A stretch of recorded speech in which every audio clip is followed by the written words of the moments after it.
So Tom Sanford walks into a bar before he starts painting it. What does he order to drink? You know, I used to order a beer, but about a year and a half ago I quit drinking, so I'm not going to get that. I'm going to get a wonderful watermelon recovery cocktail. It's like you knew. It's like you knew. So let me ask you now. I'm very excited for this. Well, this is something I actually recently brought into the house, and it's because of the growing ask of non-alcoholic beverages. We know the zero proof is kind of on the forefront right now. And so as a bar owner, you have to pivot and still give your guests exactly what they want. And so why did you make the decision to stop drinking? Oh, you know, I was turning 50 and I figured if I'm going to see 90, I got to be as healthy as I can manage. And so I wanted to get there. It wasn't like I had any bad incidents or anything like that. I don't have any good story to tell you, unfortunately. But I just like always just drank. And, you know, I felt like my doctor, when I would go in for my checkup, would be like, look at this A1C's not so hot, pal, you know, stuff like that. And I figured I'd try something different. Well, I mean, yes, obviously, you know, I'm from Vegas, where there's a lot of quote-unquote good stories as to why someone decided to be sober.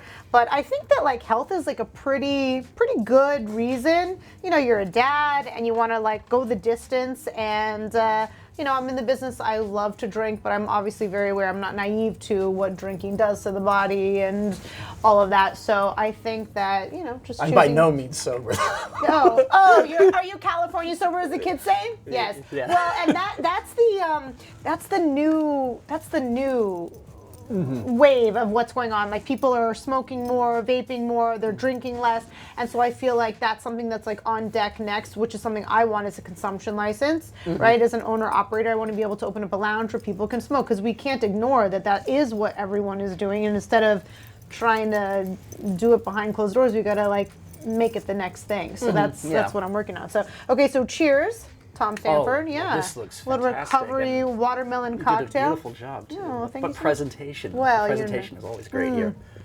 When an artist walks into your bar, you better present. And it's good. Yeah. It's really tasty. You know, I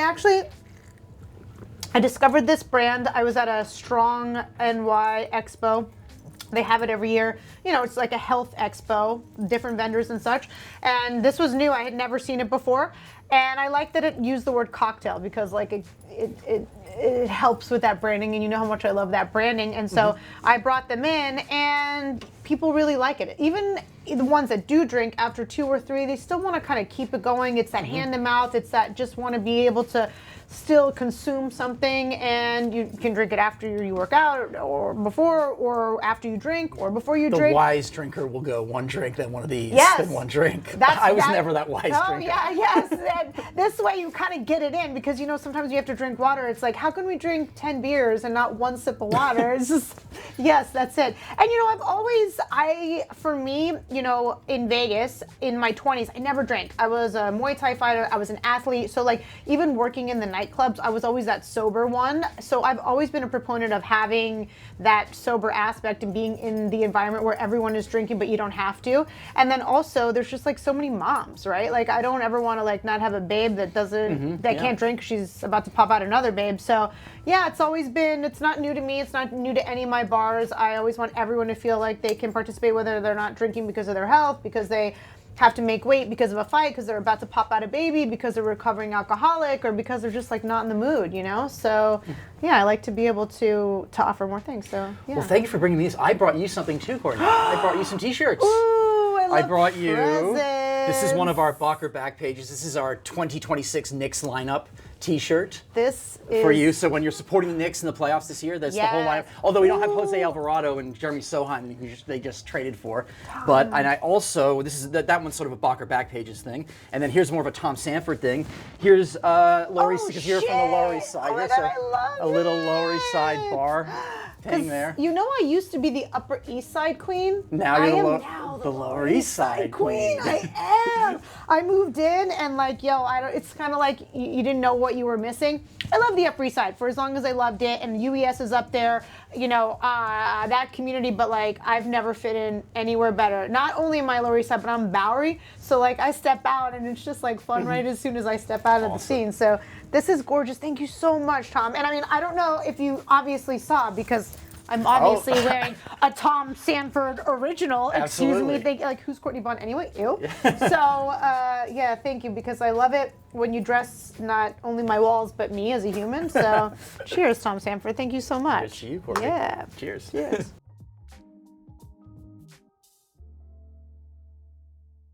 Tom Sanford, welcome to Now We Sip Champagne, and now we are sipping the recovery cocktail Watermelon Delicious. And Tom, thank you so much for being here. Thank you, Cortney. This is so much fun. There's obviously a lot of people in my life, and I tell a lot of stories, but I feel like your story for the past decade, it is actually our 10-year anniversary. Yeah. It is our 10-year anniversary. I have told your story. I feel like I say your name probably at least once every other day. It is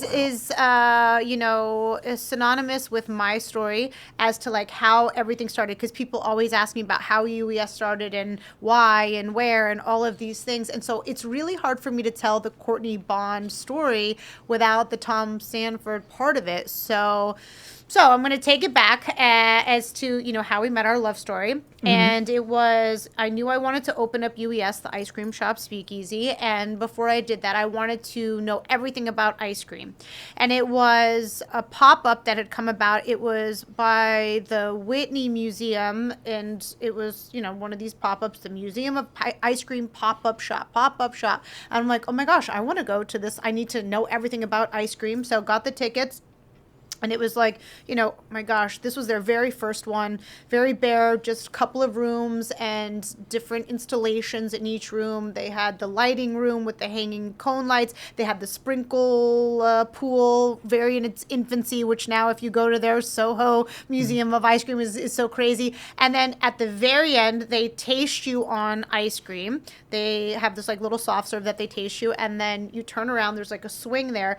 And then there was this painting. There was this painting of a pink ice cream cone, and I was stunned. Just like art, when it captures you and it becomes yours or you become its, I was like, oh my God, this is incredible. And there was no name. There was it wasn't, painted by or anything like that. And I had asked the young person that had given me the ice cream, like, do you know who's the artist? Is there a way like I could find who the artist is? And nobody could give me any information. And I took the picture. So I did the deep dive. I went to the Museum of Ice Cream Instagram, and I just like scrolled and I scrolled and I scrolled and I scrolled. And then somehow it was either posted, and I think it was you that either had commented or somebody tagged you in it to make it known that it was yours. And I reached out to you and I was like, you don't know me, but I just found this and I'm obsessed with it and I love it. And you told me, you were like, actually, this has already been sold. But I can paint you or I can do anything for you. And I said, well, I don't have a bar yet. I said, but one day I will. And I know that I want your work in it. I'll add some color to our story. Yeah, add some color. Well, that's what you do. So add it. Yeah, no. So I remember this very well. And so it was this guy Manish Vora who was involved in that, who had been in the art world, and I guess he got involved in the Museum of Ice Cream, and he knew my work, and he very kindly asked me to make something for the Museum of Ice Cream, and I made that painting, and so glad I did because of this. But the funny thing about the Museum of Ice Cream is there was nothing museological about it at all. You probably didn't learn anything about ice cream. You just could take some very nice selfies for your Instagram at the Museum of Ice Cream. But that's neither here nor there. Yeah, so you got in touch, and then you came up, and I remember so vividly, we went for a drink because I knew you were going to start a cocktail bar at this place, the ROKC. Yeah, ROKC guys. Which is right around the corner from where I live up in Harlem. And now that ROKC is gone, but we used to call it the Roxy, and it was like one of the coolest bars in my neighborhood up there in Hamilton Heights. And then they opened up NR on the Upper East Side, and I followed them very closely. But I remember you were the first ones that introduced me to those guys, and they were like top on the scene, and you were like, I have this really cool place, and like little did I know I would meet them down the line, and they would become like some of the titans in the cocktail industry. So yeah. Well, I think that their whole start was they had worked at that place, Angel Share. Yeah, that's right. Yeah, and then they decided to go on their own, and they did a fantastic job. That place was so hard to get a table there. You'd have to wait for like an hour every time we went over there, but it was very cool. Yeah, no, those guys definitely, and I remember because I knew Angel Share, and I talk about them a lot as far as like the cocktails and the speakeasies go, and things did change when they left, but they deserve to open their own, like as in they had worked so hard. They brought Angel Share to a certain level and then branched out. And even now at NR, like nobody does it like them. And they had this like incredible run. at ROKC.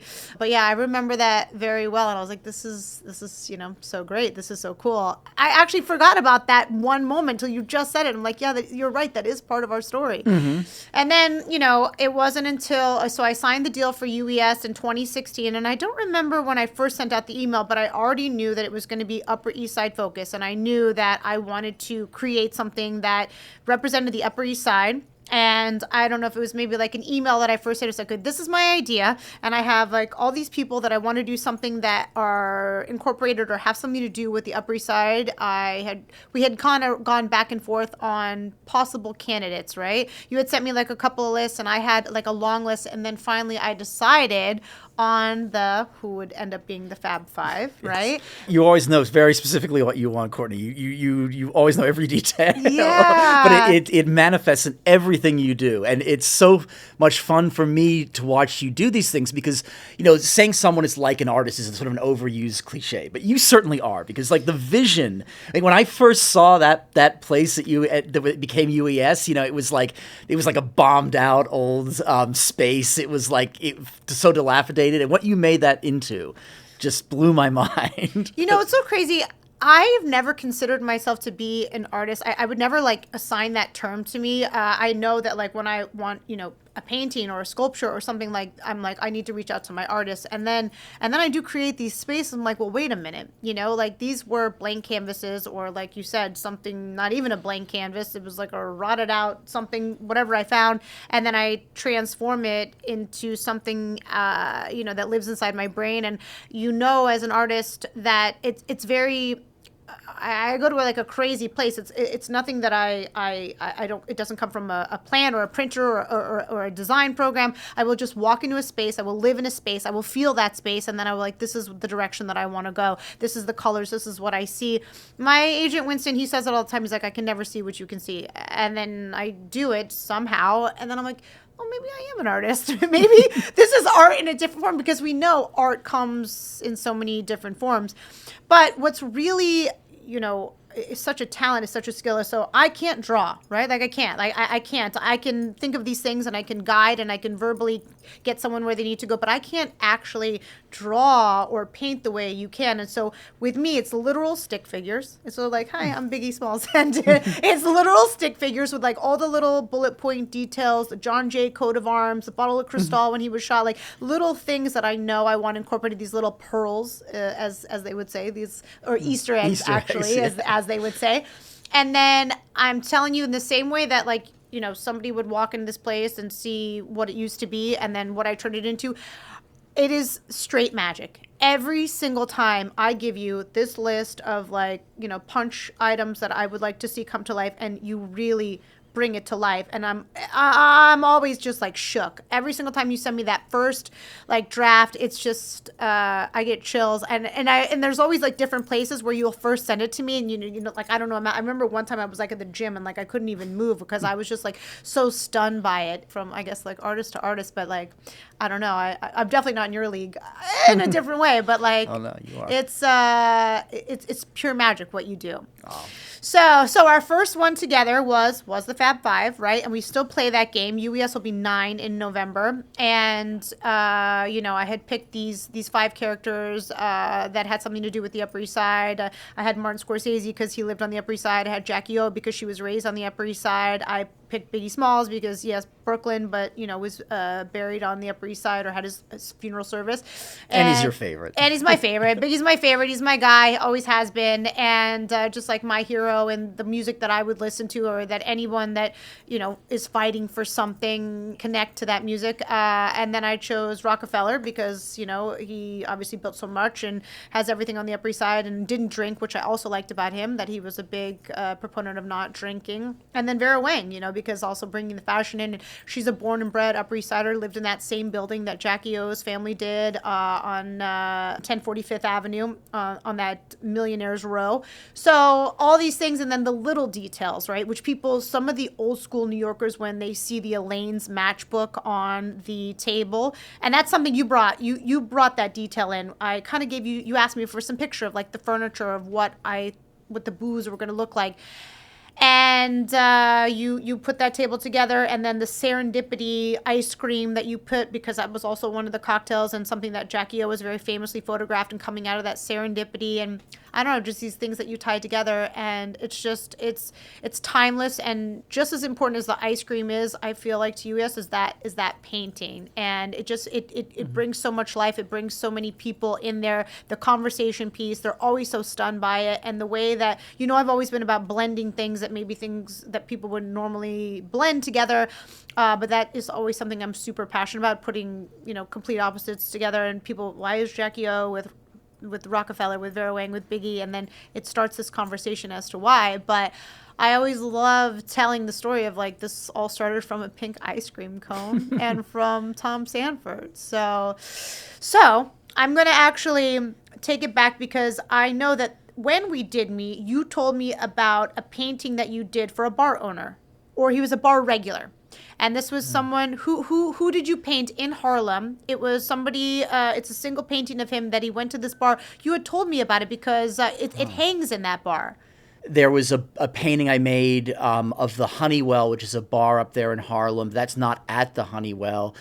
I made a painting that is in Uptown Bourbon, which I was able to trade for like a sort of a lifetime tab. Open tab there, yeah. Which was fantastic. Which is, they're winning now because you're not drinking. Yeah. Believe me, I got my money's worth before I quit. Oh, good. Yeah. You know what it might be? I made a painting of a few friends of mine at Harlem Public, which is this fantastic bar owned by another just like powerhouse female bar owner, but up in my neighborhood, Lauren Lynch. And her first bar was Harlem Public, and we used to go there a lot. And I painted this guy, Mark Janot, who used to be my next door neighbor, in the bar, and he's kind of had a few cocktails, and he's sort of pontificating to a few other friends of mine. And the funny thing about it is that in Harlem Public, they have one of those blackboards where they put up the name of all the beers on the wall that they're serving at the time. Yeah. And so I picked out all of the most foul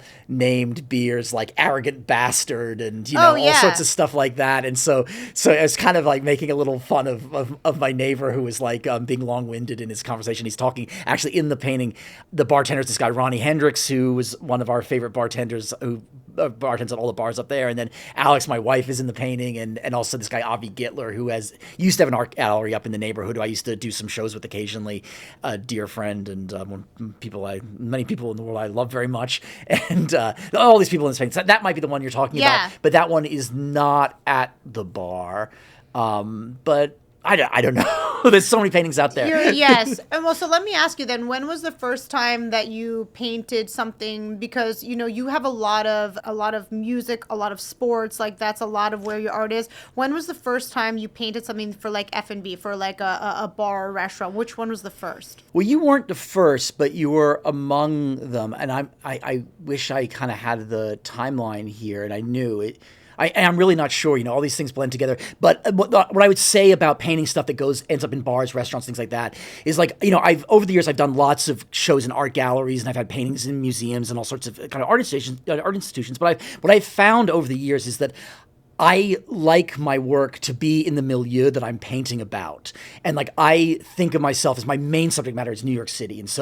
And so having paintings in public places where people can find them in New York, and when they're about the people and places of New York, that's the most rewarding for me, because it's very nice to have a painting in an art gallery, and that's great.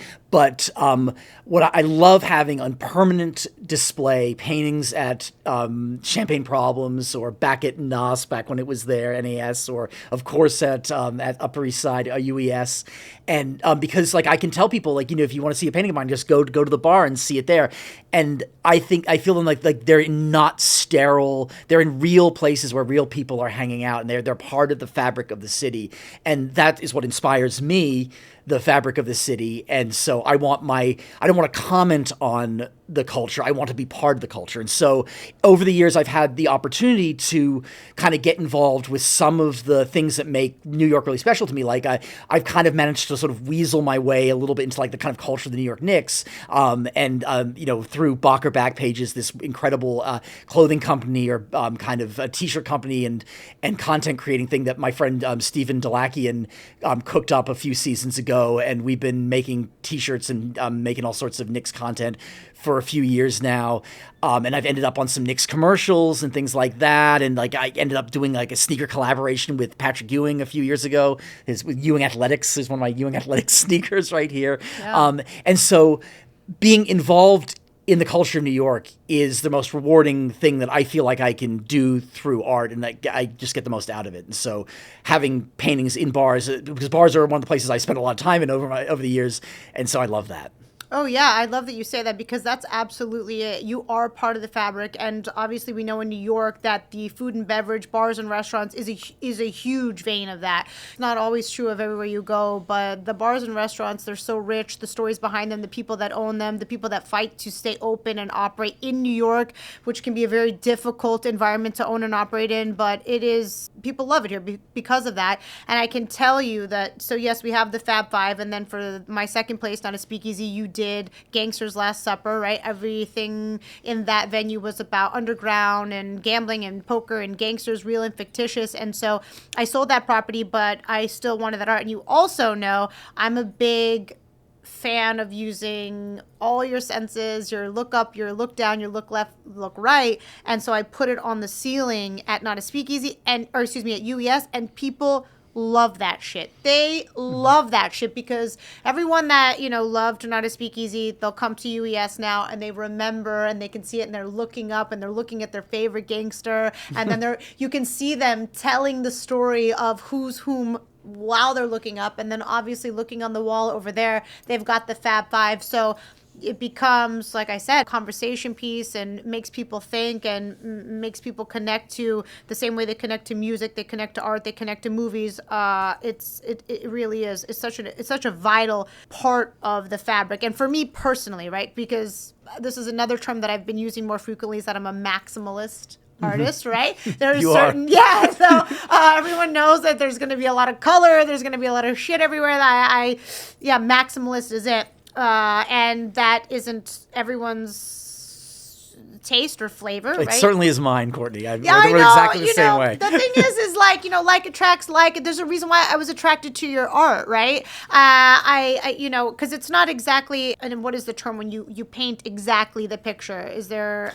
Photorealistic or something like that, where it's just basically a painting of a picture and it looks like identical. Like, you put your own spin on it. This is something definitely, it was actually one of the most talked about. So I also commissioned you to do a painting for my home. And this was in 2018, was the most difficult year of my life at that time. I had finally opened UES. It was that first year of business, and man, did that first year of business put me under, you're not prepared for it. I like to say, I imagine it's like a parent having a kid for that first year. Everything is just chaotic all the time. The sleep is never regular. It's wild. Mm-hmm. And so I lived there, and I remember it was my round table, it was my best friends that kept me alive in 2018, just even for a moment, or their support, or just keeping me going when you as a fighter, you just want to tap out, and they're like, no, keep going. And so they're my soldiers. And so I wanted something for my home. I didn't want to just buy a picture from Home Goods or something you can get. I wanted something, again, that was me, that when I come into my home, I want my people, sitting with me while I eat, while I think, while I drink, while I create, or whatever. So I picked my best friends and gave you photos of them, and then you brought them to life. And oh my God, speaking of the detail, that sprinkle table, everyone is still just amazed by it. Just oh my God, the detail, because at UES, I decided to epoxy a table with rainbow sprinkles, which was also something I had done that for the first time. It was crazy. And you just recreated a rainbow sprinkle table. The amount of dashes or hand strokes or whatever it is just it's insane. But so when people come in and they're like, that looks like Frank, that looks exactly like Annie, that looks like Brittany, that doesn't look like Cordy, that looks like Cordy, that doesn't look like Matt, that looks like Matt, that looks like Viju, that doesn't look like Meryl. It's so crazy, because we're all in this same circle and we all have the way that we see it. And I'm I feel like it looks exactly like every single one of them, because you know me. And if it didn't look like it, I would say Yeah, change you it. tell So me. get back in there, Tom. But Well, that's the thing about painting someone's portrait. You can approach things photorealistically, and that's not really what I do. Yeah. I like to have some of me in there. So, Yes. and people are very funny about their likeness, right? Like they what they forget is this isn't actually them. It's a painting. It's a painting. And so I think of each painting. Every time I paint someone, it's like kind of like 50% the person I'm painting, but it's like 50% me. Yeah. And so Yes. like I'm kind of in all of them, and eventually, while they may not look exactly like they look right now, I think in time they'll look exactly like who they are. Yeah. It's like because people are like moving targets. Like people want you. They often want you to paint their children. Children are very hard to paint because they're always changing. Right. Adults don't change quite as much, but they do change still. But Yeah. it's like you know that famous Picasso portrait of Gertrude Stein. It's in the Museum of Modern Art. It's like the most famous portrait ever made. And when he made it, the critics are like, that doesn't look anything like Gertrude Stein. But Picasso said, but it will. Yeah. And now when you think of Gertrude Stein, the first thing you think of that is that portrait, not Yes. a photograph of her. And so like over time, they all end up looking like the person. Yes, but honestly, I love what you said, that it's a little bit of you, because that is truly, again, why I chose you, or why I want your art as the artist, because I do want your vision when you're painting, Tom Sanford's specific vision, and bringing this to life. Because again, obviously, I could take a picture, I could blow it up, I could put it on the wall, or I could get someone to say, paint this exactly. But I personally love it. And the other thing is too, it's still, like I said, it is that that salt, that sugar, that conversation piece. People will do the same thing when they're looking at the Fab Five. They'll do the same thing, when they're looking at everyone. And if we're going to land here, we're going to land here in our famous Champagne Problems mural. And this is one that has gotten the most conversation out of everyone, of who that looks like, who that doesn't. And I will say, and so when it comes to Champagne Problems, fast forward to now the third place, fourth painting that you've done, actually 4.5, because you did gift me the Ben & Jerry's beer for UES, which I made love. a chip bag. Oh, that's right. You're right. Actually, you made a chip bag, my favorite chip, which is the Kettles spicy jalapeno chip. You made the beer, Ben & Jerry's beer can, which was amazing. And you also gifted me an ice cream cone for UES. So obviously I have Tom everywhere.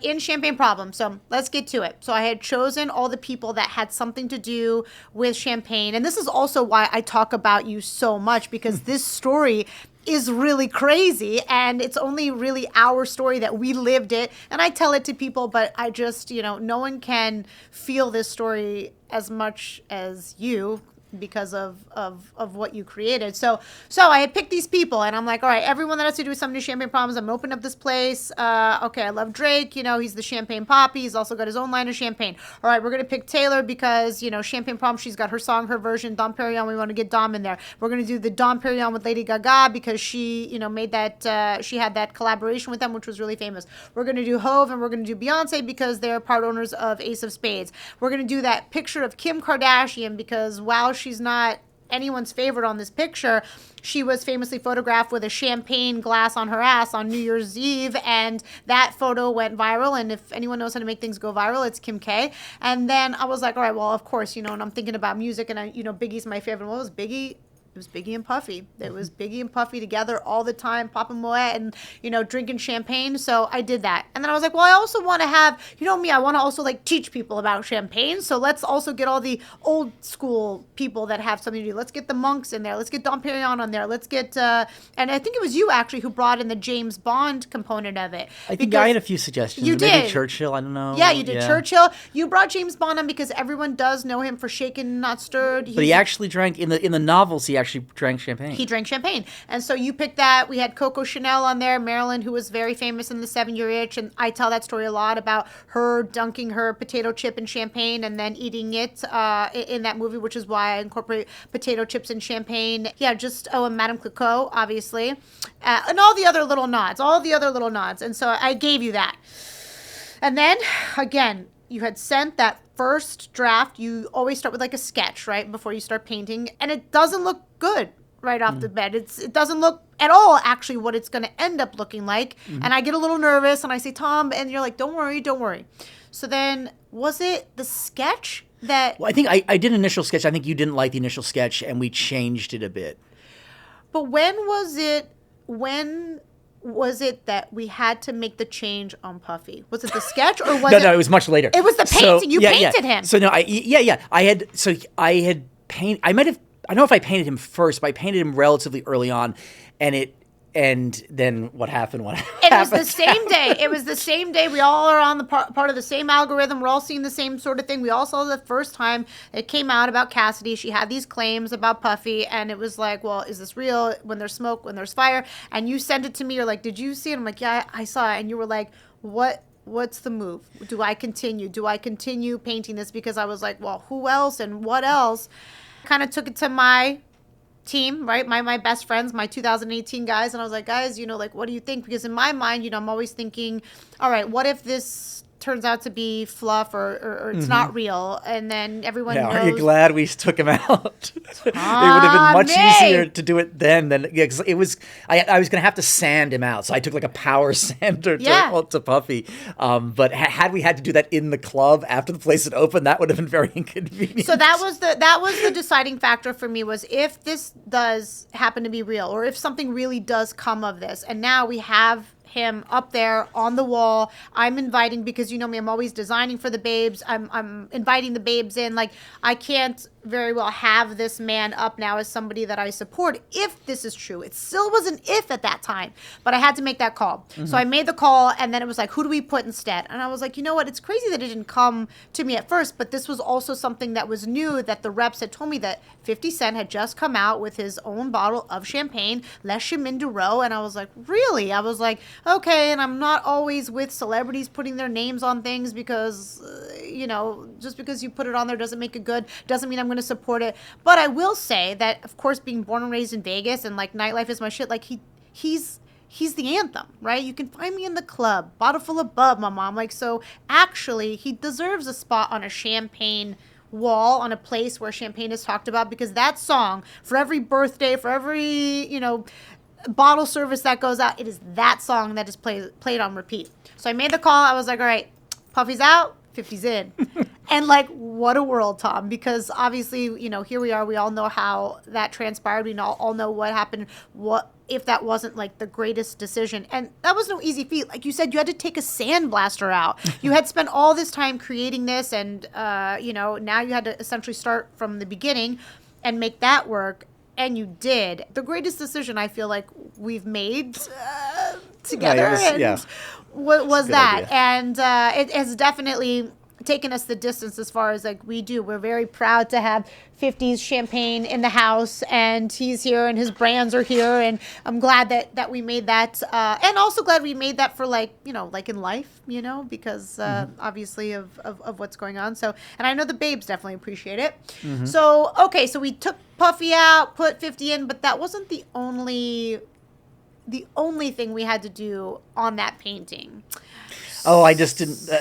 I'm better, frankly, at painting guys. I mean, I had to repaint Taylor a couple times. A few times, and that but it's like it was. I feel like expanding your palette, if I can even say it, as an artist, because like I knew you rappers and athletes and stuff. It was your go-to. It's something you could do eyes closed.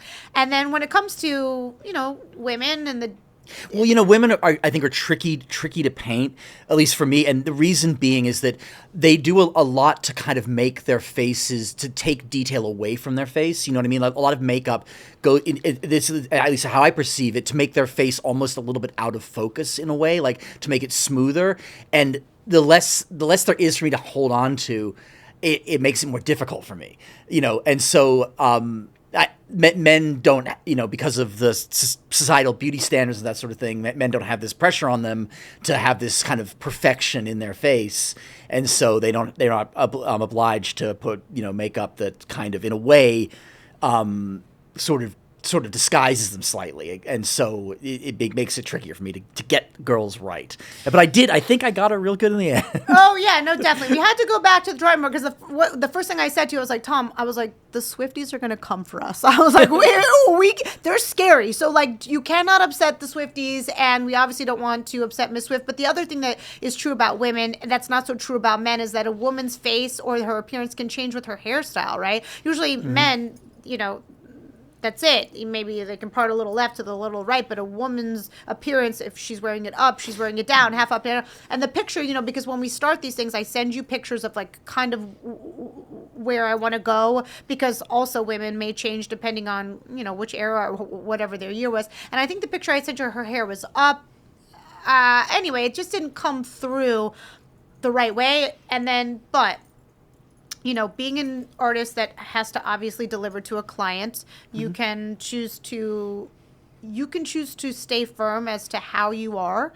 But I think, and this is a question that I was going to say about how you feel that art parallels with the hospitality industry, but obviously we want to take care of our guest in the same way you want to deliver to your client and deliver them their vision while, again, yeah, well, this is a commissioned painting. This is a painting that making for a specific reason. This isn't something that I made on my own. And so, like, of course I have to, and I want to make it the way that you envision it. Of course you may not envision it because I kind of create it, but I want to make you and also anyone who comes to see it happy. And for me, I find actually a lot of artists, who are kind of gallery artists, don't do too much in the way of commissions, so they feel like it's kind of interferes with their process or like their vision. But I disagree totally, and I think that it's a wonderful challenge for me, because having to collaborate with you means that I have to meet your expectations, and I have to, and so it's a challenge for me to make it, on the one hand, a Tom Sanford painting, but on the other hand, the painting that you want it to be. And so that is a difficult balance sometimes, but it makes me make a better painting.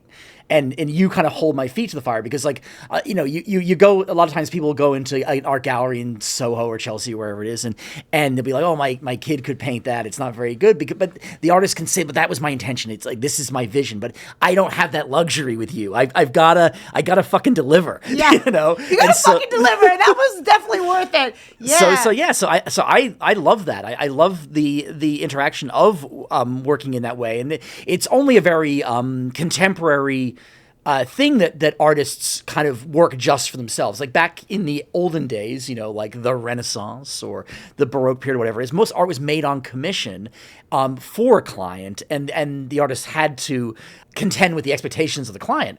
And so I think that this is a historically kind of celebrated way of working. And so I enjoy it and think it makes me a better artist to have to do that. Yeah, and I like, again, what you said about delivering, because we're talking about athletes, right? You're a Knicks boy, and like they've got to deliver too, right? They're going to make that shot for the entire audience. They need to deliver, and there's a lot of pressure on there, but it does make them a better athlete to take this pressure and then, not step away from it, not shy away from it, but to deliver. And any true, champion, that's exactly what they're doing. And I can definitely tell you that, as simple as like having certain DJs where I want them to play a certain set to cater to a certain audience, or when they step in here, they need to know that, I want you to play open format, I want you to play hip hop, but I want you to play Taylor Swift too. And I've had DJs that are straight like, nope, won't do that. I'm like, then you're not about, obviously not this venue, but the audience. And, I understand people wanting to, like you said, not to interrupt their process, not disrupt their process, but you can go so much further, right? What's the saying? You can go far alone, but further together. And so like when we collab on these things, we ripple that fabric in New York. We're both New Yorkers. We're both in love with our city. We're both here. I'm owning my businesses, operating them in New York. I could go somewhere else. Obviously, you're here painting about the city that you love and being a part of it. We had the Knicks in here for the Rock Nation holiday party. They came in after. I already told you I dated Nick. Like we're part of this fabric, fashion and sports, and the Rockettes. They're always over at UES, and that's another they're a New York institution as well. So when we come together, when two New Yorkers come together and want to deliver, and we want to make something that's for other New Yorkers, like I think it's hella special. Everyone loves it, and the way that it just lined up upstairs, that Tay in the center, it is everyone's like most coveted seat. People fight to sit under Biggie and under 50. And or under Taylor Swift, awesome. Right? Nobody wants to sit under Kim K, but that's also the way we designed it. And people will wait. They will wait to be able to take their picture underneath with her. I have the whole program of Dom Perignon. You bought it, so we sell a glass of Dom Perignon because that's the line in the song in Champagne Problems.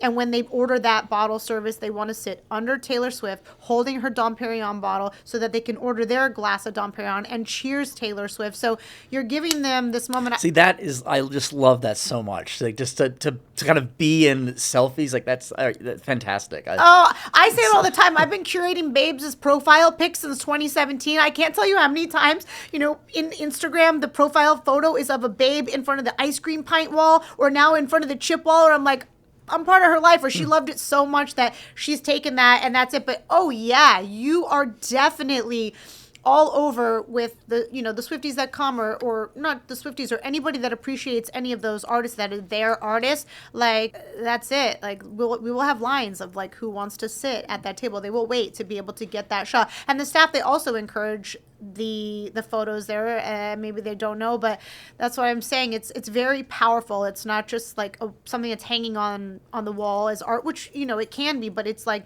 it's alive is what it is. It's alive. Your artwork comes alive, and I feel like that just comes from me being me and you being you, and the two of us coming together. And definitely when people see our art together, they know that that's Cortney Bond and Tom Sanford, like 100%. Like if they had to pick us out of a lineup, they're like, well, all these asshole details, that seems like a Cortney thing, and then Tom's like putting him behind it and bringing it to life is it. So it's just I don't know. I know I told you, and it's remained true. 3 properties including my home. There's like literally not a place that I can ever imagine either opening up or anything that I do that I will not have like a piece of you with me. You'll now forever a part of the Cortney Bond journey, no matter what it is. And oh my gosh, Tom, there's me, I have so many ideas of things that I want to do. And yeah, that's it. It's you and me forever, kids. So like I said, when I tell the Cortney Bond story, it is that. And not only is that, but you also have gifted me my current lead bartender. Lena. I'll never forget. You sent Lena. out She's that great. message, and I don't remember what that was. Maybe 2022 or 2023. And you said, my au pair, the kids are grown. She's looking for work. She's from Turkey. She doesn't have the best English. Do you have anything for her? And I was like, well, the English, I don't know. I was like, let's just try her on coat check. If she can take a tag and she can check a coat. She was nervous, right? And but she was really sharp right away, super sharp. And I'll never forget the first time, because at Not a Speakeasy, we always have the fun glassware that I want everyone to drink at. She caught her first duck. Okay, the duck was the most highly coveted stolen item out of Not a Speakeasy. People would take the duck and try to walk away, and she would chase them on those stairs. So like, and Lena is famous for this. She is the queen of this. You will not get shit past Lena. It started with that, and I could see that. I could see the potential there, and I was like, if she has the eyes and the wits about her that she can see that, and then also isn't scared to get that, I was like, this is like one day, like I could see her as a bartender.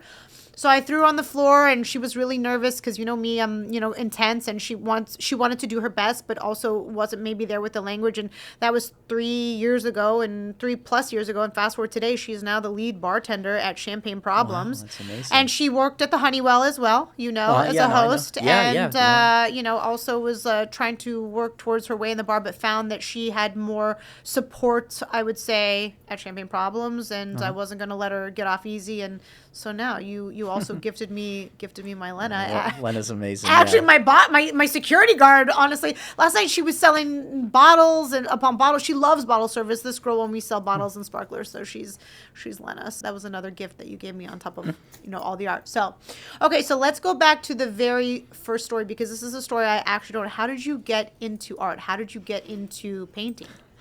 Well, the story that my dad says or tells is that most kids start drawing when they're about 3 years old, and he calls me Tommy.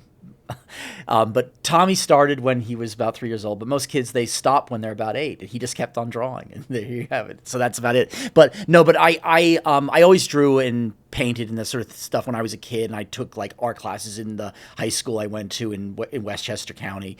And then I went to college, and I was taking an art class every semester just because I knew I could do well in an art class, and so I wanted to get a good grade, and I enjoyed art classes. And I had one of those experiences I think a lot of artists have, where I had a professor in college who kind of gave me the belief that this was something you could do as a profession. There's this guy, Archie Rand, who was a professor at Columbia when I was there, and he later worked at Brooklyn College. And Archie, I remember, so it was in my sophomore year, and it was like his Painting 2 class or something like that. And he said, well, I asked him, Archie, I want to do like a little extra, like what should I do for homework to like kind of really, put a little extra effort in here? And he said, okay, kid, why don't you go make 20 paintings this week. And so I was like, okay, sure. And so I went and I bought 20 canvases. I made 20 paintings. I brought them into class the next week, and I showed them to him, and he's like, oh, these look cool, and didn't say too much about it. And then so I asked him, well, what do I do now, Archie? He said,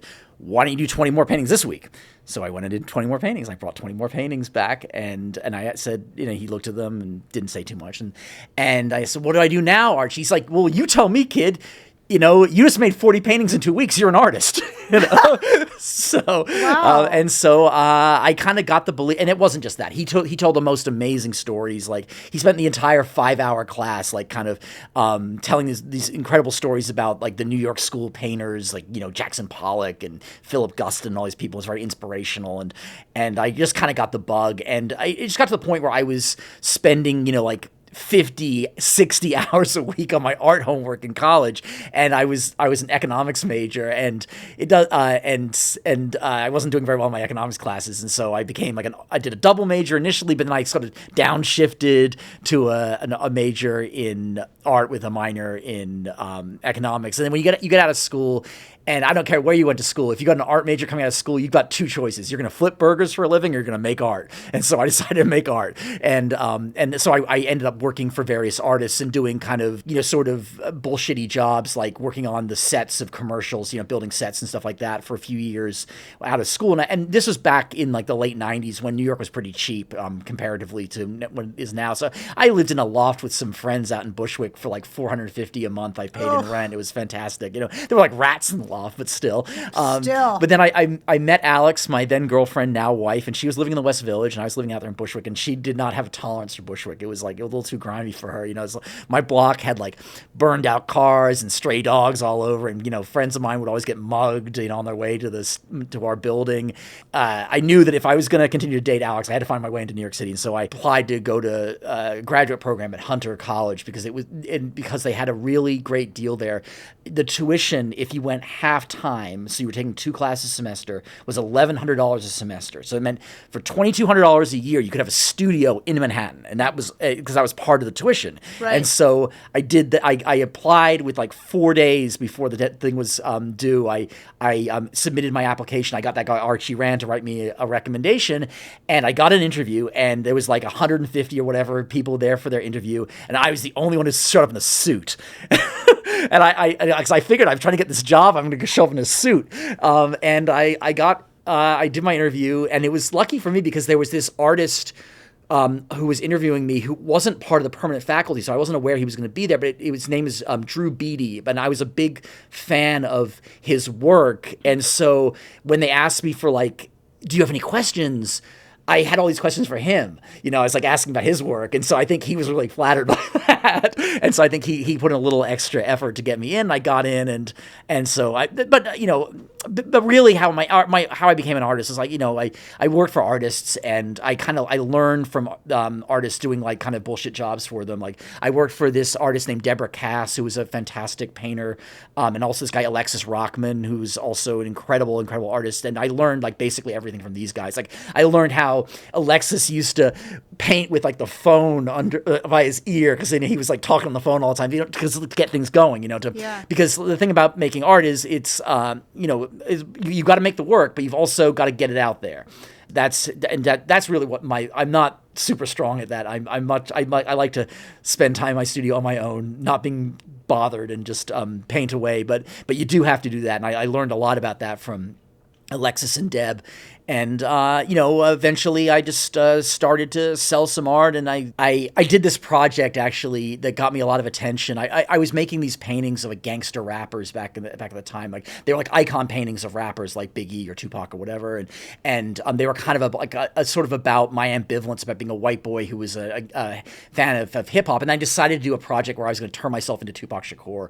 And so for the 7-year anniversary of Tupac's death, I did this thing where I tried to transform myself into Tupac. And so I lost some weight to get down to the weight he was on his driver's license when he died. Like, it was 153 pounds, if I remember correctly. I did some other things too. Oh, shit. I was drinking some Hennessy every day, smoking a little weed every day, just kind of like do some stuff that would like kind of make me more like Tupac in a very superficial way. But I was also claiming online, I was talking out online, I did a blog called Thug for Life that doesn't exist anymore, but I was talking about my relationship to hip hop and my transformation into Tupac. And very quickly, I got some notoriety because this is back in the early days of the internet. And so at that time, if you were to Google Tupac Shakur, you would come up with me on the second page of Google results, which meant that a lot of people who weren't looking for me would find me. And so, like the Outlaws, like Tupac's like backing band, like Hussein Fatal and others, they found me and they like got in touch with me, like, what the fuck are you doing, man? And I sort of explained to these guys that like,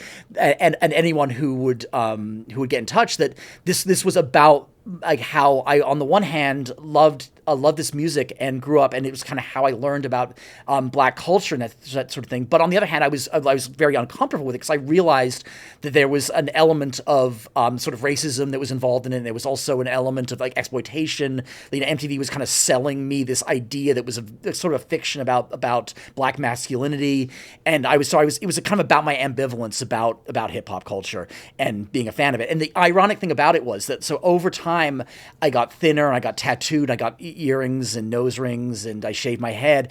And by the end, I'll send you a picture of this. I end up looking like a neo-Nazi because I'm all muscular, I'm covered in tattoos, and I got a shaved head. And so by trying to emulate my idol, I'd look increasingingly more racist, like the enemy, right, yeah. And so that was kind of I don't know if I sort of anticipated that when I started the project, but it became like a wonderful kind of consequence of doing this. And it really became difficult because like I lots of people I knew, this was, I got a lot of attention. Like I was on MTV, like Sway interviewed me, and I was on the cover of the LA Times, and like Madeline Brand from NPR came and interviewed me while I was getting tattooed and shit like that.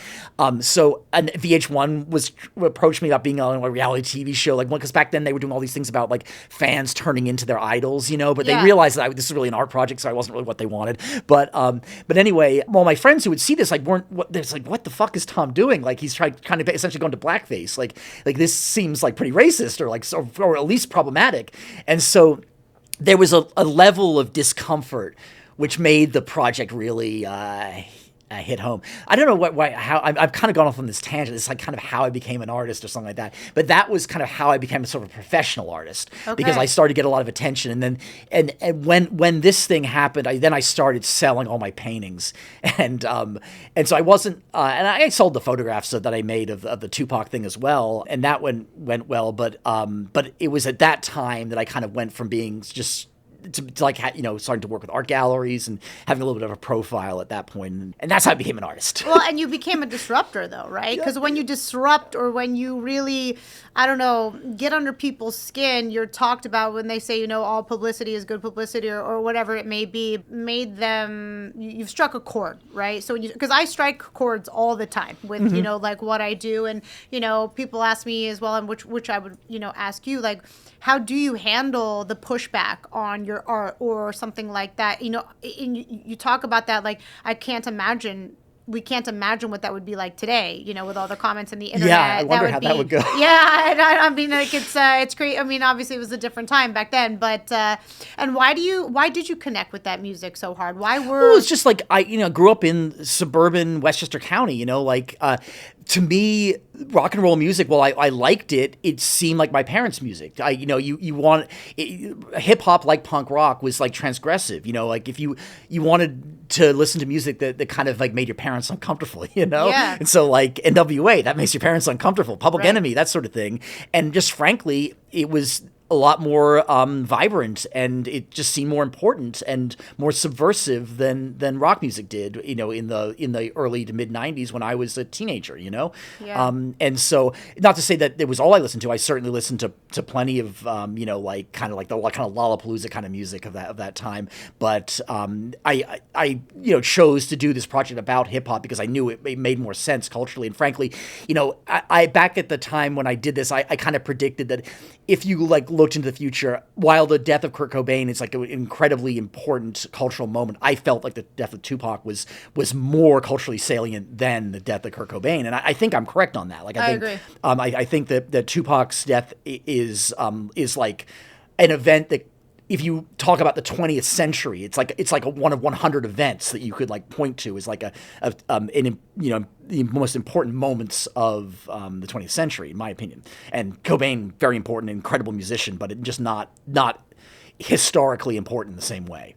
I agree. And so I think that, hip hop is like a truly American invention. It's something that came from this city, as we all know, and it's just you can't you can't diminish the importance of hip hop, And so if you want to make art about your time, you've got to try to make art about the stuff that's important.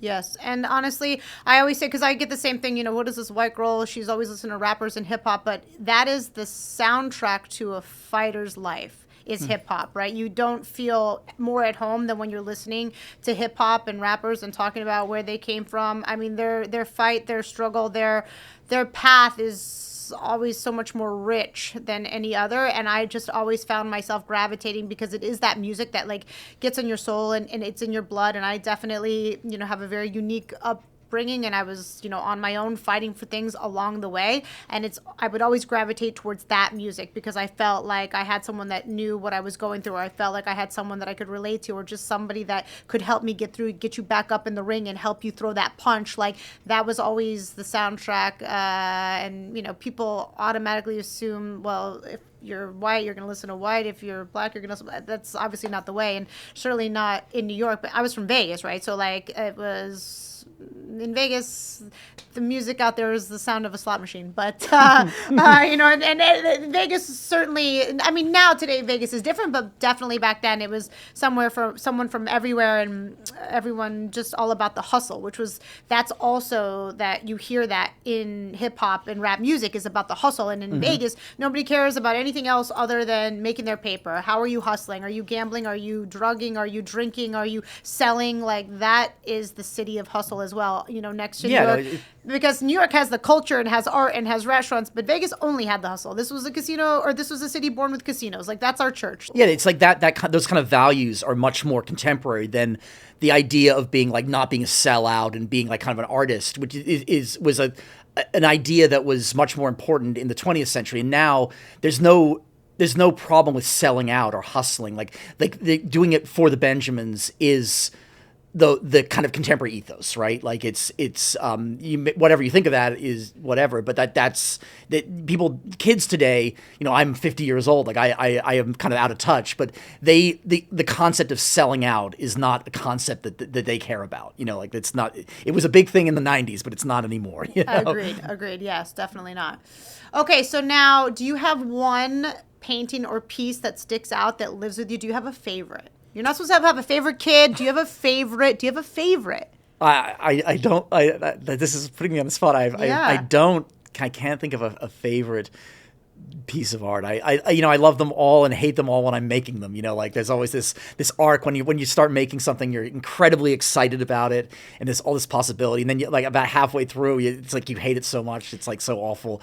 But then at the end, it gets exciting because it starts to come together, and then you finish it. And it's funny because like when you see paintings that you think of as not being so good, but years later, sometimes you're surprised like by how good they are, and vice versa. Like the ones that you remember as being better, sometimes you don't like them as much in retrospect. And this isn't really at all answering what you're. I'm just trying to motor my mouth so you forget your question. Well, I mean, I like it because honestly, construction is the same way. I'll sign the deal and I'm excited and I have all these ideas, and then you're in it and I'm miserable and I can't see it. And I think this was the terrible choice. Oh my gosh, why did I pick this one? And then I keep putting it together and I can't see it, and then you finally step away, and then there'll just be like sometimes there'll be moments where, because I'm always here working, so I'm never here enjoying, and whether it's like an anniversary party or something, and I sit down, I'm like, wow, this place is cool. And I'm like, I'm always even surprised that I did. I'm like, I don't even know what poltergeist banshee world I went to make this happen, but I did. And sometimes it takes like, some of my crew or whatever to be like, yeah, remember what this was? Even UES, it's like I said, been 9 years, and I sit there as a guest and I'm like, wow, this is still so charming. It still has so much life. And I remember I was like so, not young, but inexperienced on doing construction on myself. And I can just see like certain wires and stuff sticking out. But yeah, when you're in it, you can't see it. And then it just, you got to trust the process, as they say, right? And then afterwards you can step back and then appreciate it, because you're not going through. It's like you're tethered, and it's your life every single day, and you have to wake up and live, breathe, and eat it. And then sometimes you overthink it and you want to like, should I? So I understand that. So I've now got two answers for your question. Okay, good, because I was still going to ask it. Yeah. So I'm going to do of my paintings for you, and Okay. I think in retrospect, my favorite of the paintings I made for you is the Gangster Last Supper. I really love how the figures relate to each other in that painting. Like, I think it has a really nice like kind of flow down the wall, because it's a strange. It's very long and thin, It's like it's like 120 inches long and maybe 40 inches tall, I think, if I remember correctly. And I think that one, they're all great. I really love them all, but I think that's my favorite of them. And then it's not my by no means my favorite thing I've ever made. But I really love this, my Captain Clutch. And this is a kind of a collaboration I did with Stephen Delakian for Bacher Backpages, our little Nick's clothing company.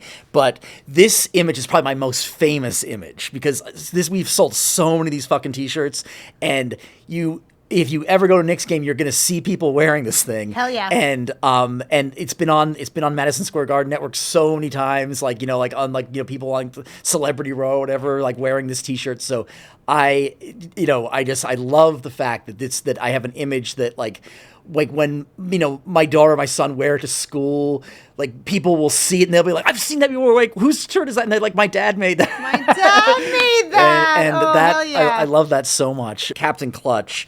And I'm going to credit right here Stephen Delakian for coming up with the Captain Clutch moniker that is ubiquitously used in the media now for Jalen Brunson, our fearless leader of the New York Knicks. So. Hell yeah! And we're gonna post that. I love that. Okay, and then last question: what are you working on right now? Right now, okay. So we got something really exciting. That's actually it's a Bacher Backpages thing that I'm doing with Steven. So we very recently teamed up with this guy Doug Lust at Doug Lust on Instagram. We're Bacher Backpages at Bacher Backpages on Instagram.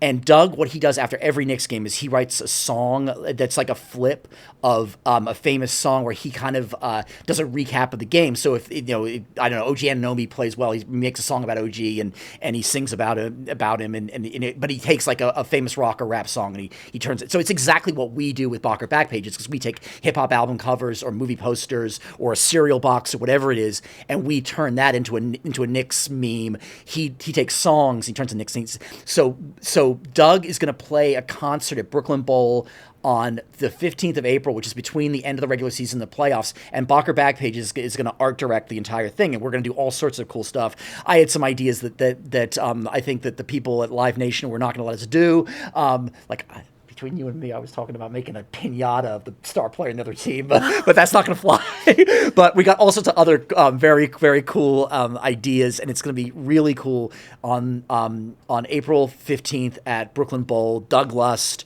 Bacher Backpages. It's going to be like our first ever live event. And so I feel like I'm going to get to know a little bit like what your life is like, Cortney, like the craziness of throwing a live event. And hopefully someday we'll be able to do a live event at Champagne Problems. Oh God, we have to. We should. Yeah, we should. Yeah, no, we definitely should. I'm surprised we haven't yet, because I feel like if we had an event with your art, either yeah. So I'm gonna have art at this thing, and we're Yeah. gonna have the Bacher Backpages T-shirts. We're gonna do a lot of special stuff. We're gonna have some surprise guests, which aren't confirmed yet, so I'm not gonna say them yet. But it's gonna be super dope. Hell yeah. Well, I can't wait for that. I feel like I said, I'm excited for that. I'm excited. Honestly, I always, is in my life, I'm like, I know which property I want to open next. And I already have like in my mind what I want to send to you, but I wait for these things. But I honestly get excited to open up more places just to have more pieces of your art. And, I just want to, thank you not just for your pieces and that, but just like being such an important part of like like I said, my story, my life, my vision, for allowing me to be the type of person that I am, and never once, making me feel a certain way about that, because I know I'm not for everyone. And I also just want to thank you on behalf of, New York and like the world, because like art really, it does make the world a more beautiful place, but it's, what you're doing, your contribution to the city, giving of yourself and being, like you said, part of the fabric, like through and through. You're just as important as the concrete, as the buildings. And I feel like, we both are, and the passion always comes through. This is something that everyone always says to me, is that they can feel it. They can feel the passion, and, we couldn't do these things if we didn't love it. So Yeah, it's the most important thing. You have to be enthusiastic about life. You have to be enthusiastic about life. You have to be enthusiastic about what you do, and it comes through. And I know that we all appreciate that. So thank you so much, Tom Sanford. Thank you, Cortney. Cheers. All right. Thank you.